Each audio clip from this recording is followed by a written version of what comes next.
bonjour. Comment vous allez?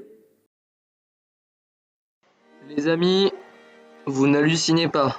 Vous êtes bien en train de voir ce que vous voyez à mon écran. Vous voyez exactement la même chose que moi.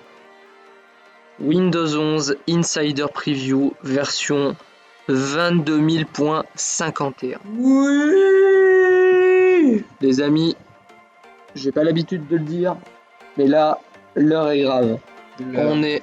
On est 3 jours avant le bac. L'oral, je suis défoncé. Mais on a Windows 11 et on va en faire une vidéo où on va découvrir cet OS. On y va! Let's go. Enfin, l'action va encore marcher après la mise à jour parce que ça, c'est pas garanti. Au revoir Windows 10. Ça aura été un plaisir de s'occuper de toi. On t'a eu pendant 6 ans. Maintenant il est temps que tu te fasses remplacer. Allez. Bonne nuit Windows 10. Attention, ça redémarre.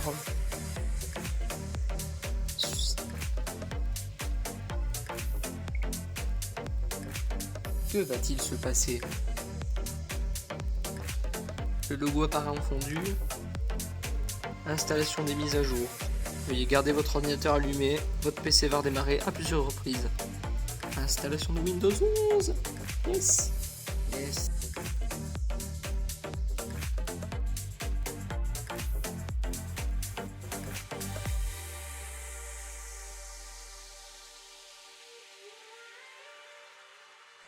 Regardez-moi ça. Première Ça vient de nouveauté, s'installer. Elle est là. Oh oui. Oh, ça a l'air beau. Oh, ça a l'air magnifique. Bienvenue sur Windows 11, les gars. Et attention.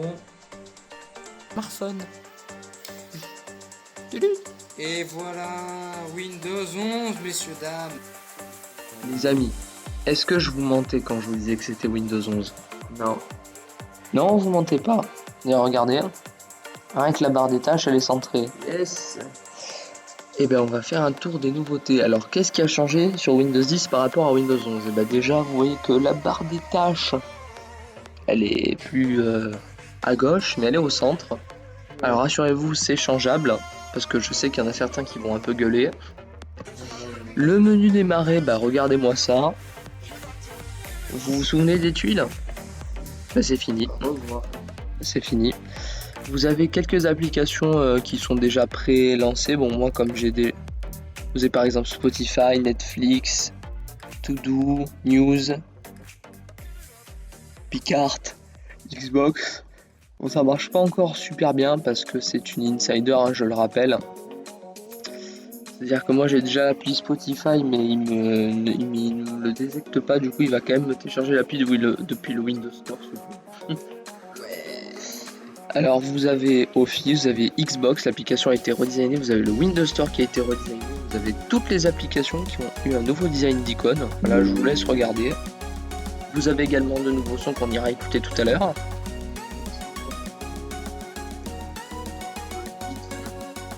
En fait, c'est comme dans le leak, mais il y a quand même des choses qui ont changé. Déjà, première chose qui a changé, vous voyez... Oui, déjà c'est en français, mais vous voyez ici l'interface pour le Wi-Fi et tout ça. C'était comme Windows 10 sur le leak. Et ben là, boum, ça a complètement changé. Vous avez une interface utilisateur complète, avec donc le Bluetooth, le mode avion, l'économiseur de batterie, l'assistant de concentration, l'accessibilité que vous pouvez activer. Par exemple, le Wi-Fi, je tape sur la flèche ici, et j'arrive dans le nouveau gestionnaire avec une barre de chargement stylée. Ici vous avez la notif de Spotify avec la musique que je peux donc relancer. Si je clique sur le Bluetooth, je peux l'activer. Là il me dit non connecté. Mais bon, en théorie, si j'active mes encore pur sang, ils vont se connecter. Le mode avion, bon, voilà les options. Vous avez de quoi régler votre volume. Voilà. Et vous avez de quoi régler votre luminosité. Et vous avez juste en bas votre petit pourcentage de batterie avec un crayon, j'imagine pour... Ah, on peut rajouter des options. Ça c'est sympathique.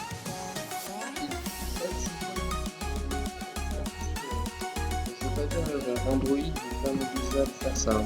En fait, on voit un peu l'inspiration d'où elle vient.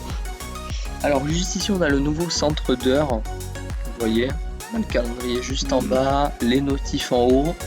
C'est assez sympa.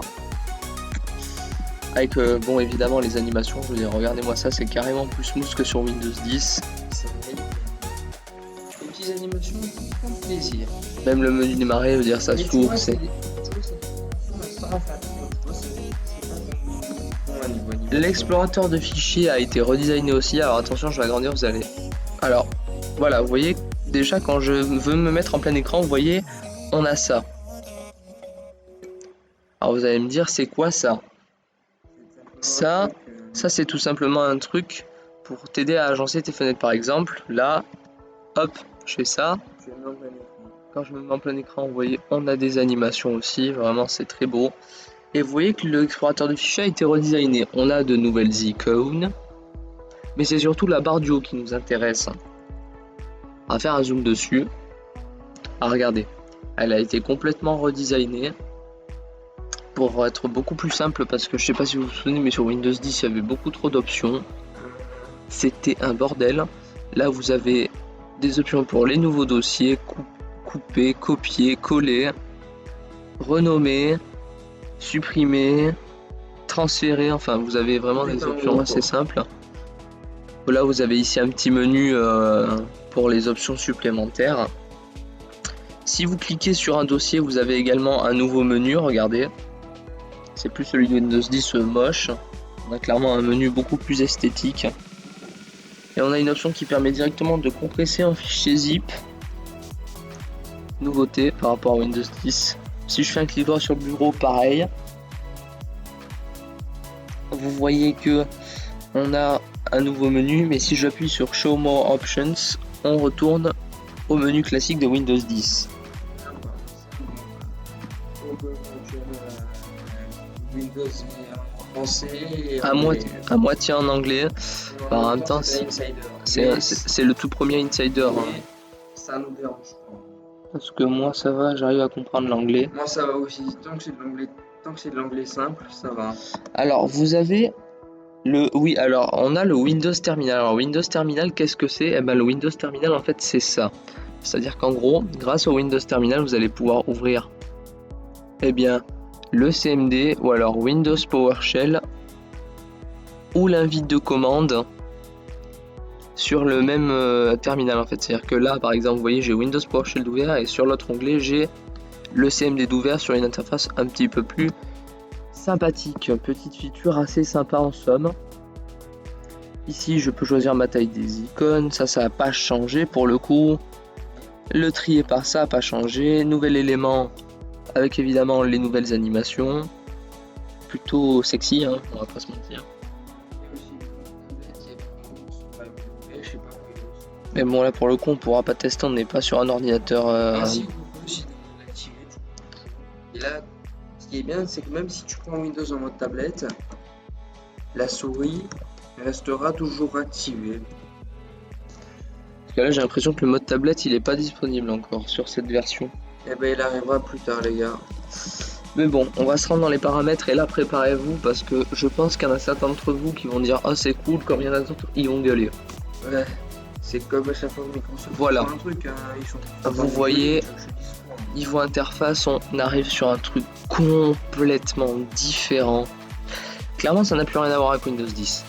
Alors, clairement, moi je pars du principe que clairement c'est bien fait, c'est bien organisé, mais c'est spécial comme organisation. On n'y était pas habitué. On a été habitué pendant 5 ans à l'organisation de Windows 10 qui apparaît à l'écran. Quand on se retrouve avec ça, ça va faire bizarre. Mais bon. Vous voyez que donc les paramètres sont bien expliqués, il y a des belles animations entre les onglets. Vous avez donc votre mise à l'échelle, votre résolution, votre dimension. Bref, vos options avec plusieurs écrans. Excusez-moi, je baille, je vous rappelle qu'il est 7h du matin. Voilà. Vous a... 7h10. Voilà, donc dans le Bluetooth, alors vous avez une interface mais genre super cool, voilà, regardez. Vous avez une interface avec donc en fait ça ressemble un peu à Harmony OS hein. On dirait un peu un super terminal en mode Harmony OS parce que vous avez Vous avez des illustrations de vos périphériques. Timebox Evo, Anchor Pure Sound, enfin vous voyez. Au niveau des devices, on peut en ajouter. Bon, c'est encore en anglais, vous voyez que c'est marqué Add Device. Imprimante et scanner, earphone, appareil photo, pavé tactile, USB, enfin on peut vraiment tout paramétrer. On va surtout se rendre dans la personnalisation et là c'est intéressant. Parce que là, vous avez donc vos thèmes. Donc vous en avez des préfets qui sont juste ici. Par exemple, vous avez celui-là. Voilà. On va appliquer. Et là, vous voyez, ça a mis le fond d'écran avec la fleur. Vous avez évidemment l'effet de transparence sur le menu démarrer pour que ça soit beau. Vous pouvez changer évidemment individuellement l'arrière-plan si celui-là il vous plaît pas. Vous pouvez changer également les thèmes. Et là, vous en avez vraiment beaucoup par contre au choix.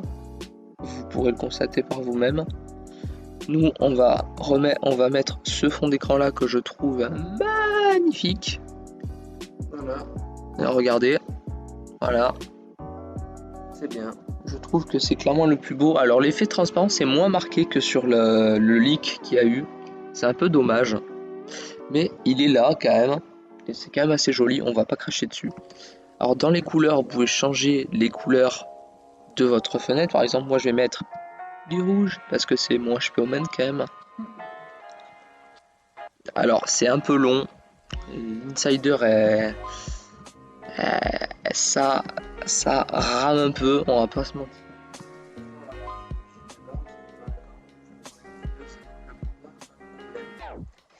Mais bon, en même temps c'est la première build aussi. Moi quelque part ça ne me surprend pas. Couleur d'accentuation, voilà. Et donc là vous pouvez donc ajouter, vous pouvez donc faire en sorte que ça apparaît sur la barre des tâches et le menu démarrer. Voilà, vous voyez par vous-même que là mon menu est devenu complètement rouge. Mais bon, on va le désactiver parce que après trop de couleurs, après c'est pas beau. On a les paramètres de l'écran de verrouillage. Voilà, vous voyez qu'on a l'affichage de l'heure.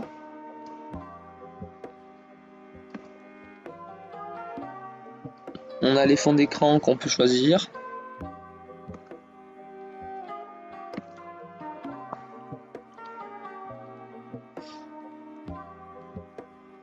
Alors, qu'est-ce que nous avons d'autre? Vous avez également le clavier tactile de Microsoft que Microsoft ont intégré dans Windows 11. Vous avez vos paramètres du menu démarrer, évidemment. Alors, qu'est-ce qu'on peut faire dans le menu démarrer? On peut afficher les applis plus utilisées, on peut afficher les dossiers, afficher les applications récemment ouvertes. Mais nous, ce qui nous intéresse, c'est vraiment dans le menu barre des tâches. Dans le menu barre des tâches, on va pouvoir choisir en fait les items de notre barre des tâches, non seulement. Et dans Taskbar Behaviors, on va pouvoir choisir de la mettre à gauche. Parce que je sais qu'il y en a certains que justement avec ce centrage ils vont hurler. Donc vous pouvez mettre au centre évidemment. Rassurez-vous mes chers amis. Vous pouvez changer votre police et vous avez également l'utilisation de plusieurs appareils s'ils sont reliés entre eux. Vous avez un onglet application sur le smartphone. Vous avez votre mode jeu, la Xbox Game Bar et la mode capture. Vous avez donc des options d'accessibilité. On testera peut-être dans une vidéo consacrée à ça. Et là vous avez le menu de Windows Update qui a été redesigné. C'est maintenant beaucoup plus clean avec la fameuse nouvelle barre de chargement que vous voyez ici. Très très joli. Mise à jour cumulative pour Windows 10 version Next. Ah, il l'appelle Windows 10 version Next. Oh. D'accord. Original. Voilà, au niveau des paramètres, c'est tout. Qu'est-ce qui a changé ensuite? Le Windows Store, évidemment. Il faut qu'on aille y faire un tour pour voir. Et d'ailleurs, parlant du Windows Store, je parlais des applications Android et pour le moment, BlueStacks n'est pas mort. Voilà. Je le dis très clairement, pour le moment, BlueStacks a encore du temps devant lui. Même si pour le coup, quand même, on va pas se mentir, voir ça arriver. En fait, j'explique pourquoi BlueStacks, en fait, il a encore du temps devant lui. C'est parce qu'en fait, tu dois passer directement par des trucs en plus qui sont pas inclus directement dans Windows. Ah, ça, Faut le faire. dans cette version, ça s'appelle la boutique Microsoft. D'accord. Alors oui, effectivement, ça a été redesigné. Et oh, ah, je vois un petit truc là. Quand je mets ma flèche sur le truc, en fait, ça devient brillant un peu. Quand je passe ma flèche, ça brille. C'est plutôt sympa comme effet. Et effectivement, par contre, ça a été redesigné. Moi, j'ai juste un truc à dire. Inch'Allah, quand tu télécharges une application, ça se passe bien. Ah tiens, justement, on va essayer de télécharger une appli Android. Je sais pas si tu peux le faire avec le Store, je suis pas du tout sûr. Je crois que si. Non, parce que je crois qu'il faut passer par Amazon Store ou un truc du genre. Je crois même qu'on peut installer des APK. Non, il me semble apparemment ça marche pas non. Je sais pas trop. Voilà, et là par exemple, du coup, si je décide de lancer mon appli. Ah d'accord, c'est l'application pour bureau en fait. Ouais, c'est ce que je pense. C'est pas l'application Android. C'est ce que je pense. C'est dommage. Passer par Amazon Store, aller télécharger. Non, je crois que ce sera disponible dans le Windows Store, mais peut-être pas tout de suite. Le problème, c'est que Microsoft, il l'aurait dit en dernier, mais genre de manière discrètement, comme s'ils avaient un peu honte de dire non. Mais non, faut pas avoir honte, c'est une bonne nouveauté ça. Ouais, j'avoue, faut le dire. Voilà, ici vous avez votre bibliothèque, ça n'a pas trop changé par rapport à Windows 10.